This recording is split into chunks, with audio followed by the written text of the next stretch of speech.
BBS 부산 경남 라디오 830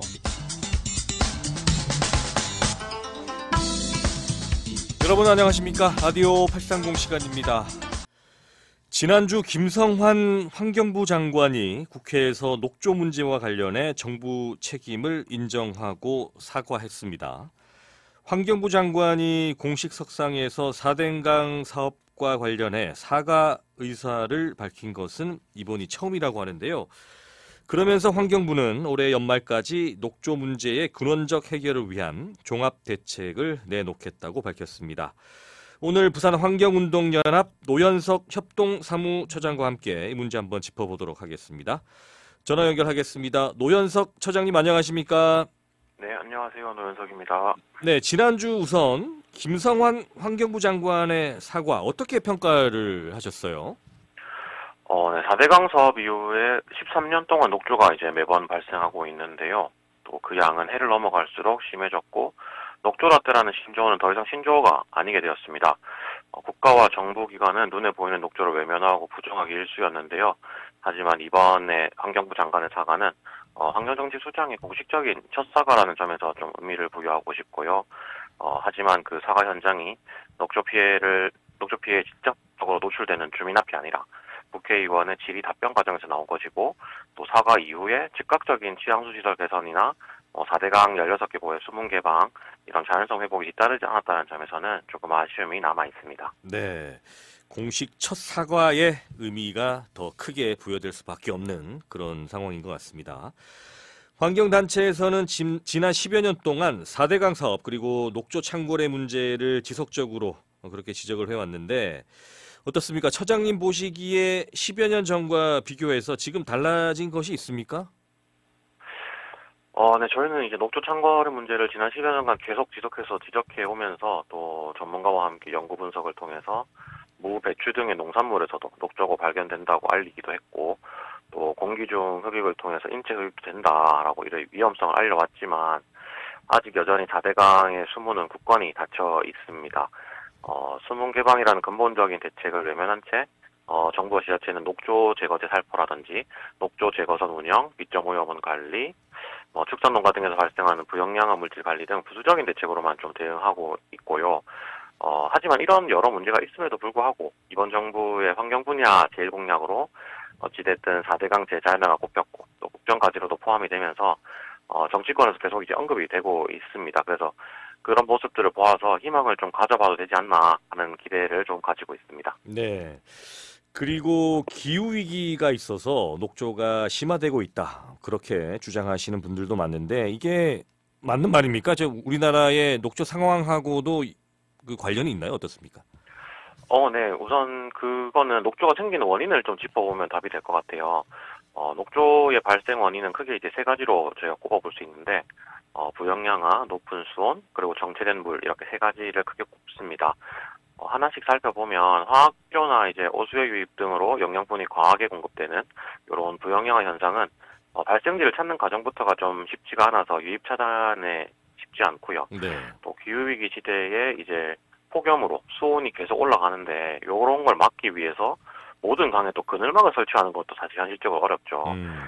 마지막으로 이제 정체된 물의 흐름을 정상화하는 거는 이제 수문 개방을 하면 이제 손쉽게 해결될 일인데요. 고여 있는 따뜻한 물에서 이제 녹조는 더 잘 자랍니다. 네. 그래서 지금 현 상태가 계속 지속된다면 기후위기가 심해지면 심해질수록 녹조 또한 더 창궐할 겁니다. 네. 실제로도 매년 녹조는 더 자주, 더 많이 피고 있는 상황이고요. 특히 낙동강의 경우에는 지금도 여전히 녹색 페인트를 푼 것 같은 녹조 공장인 상태입니다. 녹조의 원인이 이렇게 세 가지인데 이 세 가지 원인을 적절히 관리해야 녹조를 줄일 수 있다 이런 설명이신 것 같습니다. 자, 그렇다면 이재명 정부에 대한 기대라고 할까요? 4대강 사업과 녹조 문제 해결 그리고 이 자연성 회복이라는 문제 이재명 정부의 공약들과 비교해서 어떻게 좀 판단을 하고 계십니까? 이재명 대통령이 이제 작년이죠. 당시 당대표였던 24년 3월 1일 새벽 1시경에 강활동가들과 면담을 하면서 이런 약속을 했습니다. 내가 힘을 가지게 되면 반드시 4대강 제한성을 회복할 것이다. 이렇게 말씀하셨는데요. 그리고 올해 이제 대통령이 되면서 새 정부가 들어섰고, 다행히 지난 13일이죠. 국정기획위가 이제 123개의 국정과제를 발표했습니다. 그 중에서 4대강 자연성 회복이라는 게 이제 국정과제에 포함이 되었고요.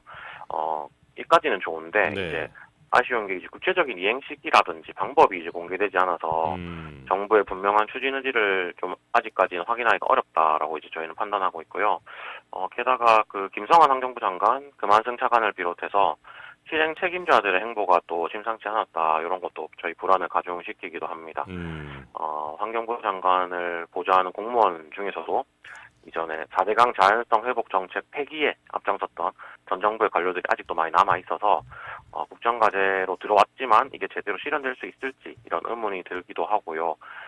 그래서 국민의 대리자인 이재명 대통령은 환경부 등 모든 공무원들에게 낙동강 녹조 문제의 근원적 해결을 위해 하루빨리 취향수시설 개선, 수문 개방, 보처리 방안 마련 등의 업무 지시가 좀 필요한 상황이라고 저희는 판단하고 있습니다. 네, 국정기획과제가 발표가 됐는데 이에 따르는 구체적인 후속 조치가 빨리 발표가 됐으면 하는 그런 바람을 가지고 계신 것 같습니다. 그렇죠?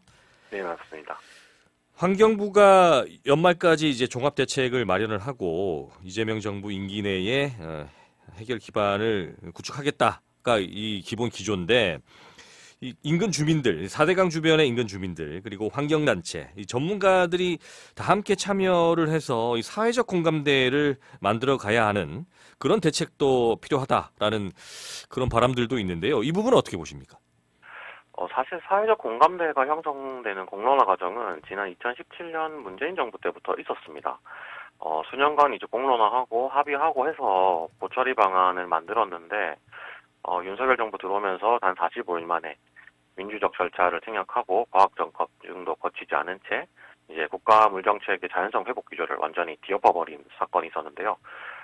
이미 만들어졌으나 이렇게 불법적으로 취소된 금강 영산강의 보처리 방안을 원상 회복하고 낙동강은 이제 취수구 개선 사업 예산 확보로 생명과 안전이 흐르는 공감대를 형성해서 이미 심각한 녹조 발생으로 조류 경보가 이제 지금도 계속 발생하고 있는데 이런 구간에는 즉각적인 수문 개방을 하는 대책이 필요해 보입니다.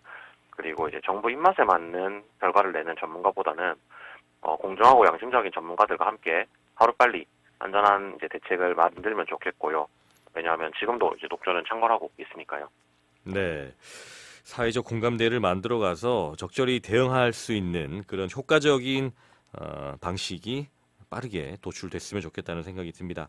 그동안 녹조 문제 등의 해결을 위해서 다양한 제안 그리고 대안들을 제시해 오셨는데요. 이번 정부의 종합대책에 반드시 들어가야 할 부분이 있다면 어떤 것을 좀 꼽으시겠습니까? 일단 제가 이제 부산에 이제 낙동강 유역에 있으니까 네. 낙동강을 대표적으로 말씀드리면 지금 당장 취향수시설 개선 사업에 추경이 들어가야 된다라고 생각합니다.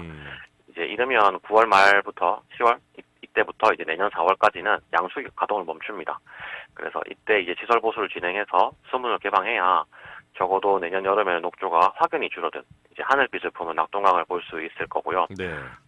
신규댐 건설과 대규모 하천 줄설 같은 하천 내 토건 사업도 중단하고 이제 수생태 연속성 확보 사업 이런 자연성 회복 구상을 이제 종합 대책에 담고 이행해야 될 것입니다. 부디 국민의 생명과 안전을 소중하게 생각하는 정부, 이제 소통하는 정부가 되기를 저희는 간절히 바라고 있습니다. 네. 자, 저희가 4대강 사업 녹조 문제에 대해서 말씀을 나눠봤는데 노현석 우리 협동사무처장님 모셨으니까 지난주에 부산 환경운동연합 등이 주최로 펼친 후쿠시마 해고염수 해양 투기 반대 부산 순회 액션이라는 게 있었어요. 이게 어떤 건지 마지막으로 설명을 듣고 좀 마치도록 하겠습니다. 예. 그거는 지난 9, 10, 11일에 이제 한국을 방문했던 고이즈미 신지로 일본 농업상이 이제 농림수산부 장관과 외교부 장관을 잇따라 만나면서 수산물 수입 규제 철폐를 요구한 일이 있었습니다. 네. 그런데 이제 이에 대해서 한국 정부가 응답이 바로 나오지 않아가지고 이제 불안감을 느낀 저희는 이제 동해안에 일본과 가까운 동해안에 속초, 울산, 포항, 부산 이렇게 바다를 순회하면서 후쿠시마 해고염수 해양 투기에 대한 우려를 적극적으로 이제 표시한 그런 액션인데요. 결과적으로 보면 일본 측의 수산물 수입 규제 철폐 요구도 또 우리 한국 시민사회의 해고염수 해양 투기 중단 요구도 모두 지난 주말에 한일 정상회담 의제로 올라가지는 않았습니다. 네. 그래서 큰 변화가 일어나지는 않았습니다만 저희는 계속해서 해고염수 해양 투기를 중단하라는 액션을 이어갈 예정입니다. 네, 알겠습니다. 저희들 계속해서 환경 문제 다뤄보기로 하고요. 오늘 말씀은 여기서 정리하도록 하겠습니다. 고맙습니다, 처장님. 네, 고맙습니다. 네, 지금까지 노현석 부산환경운동연합 협동사무처장이었습니다.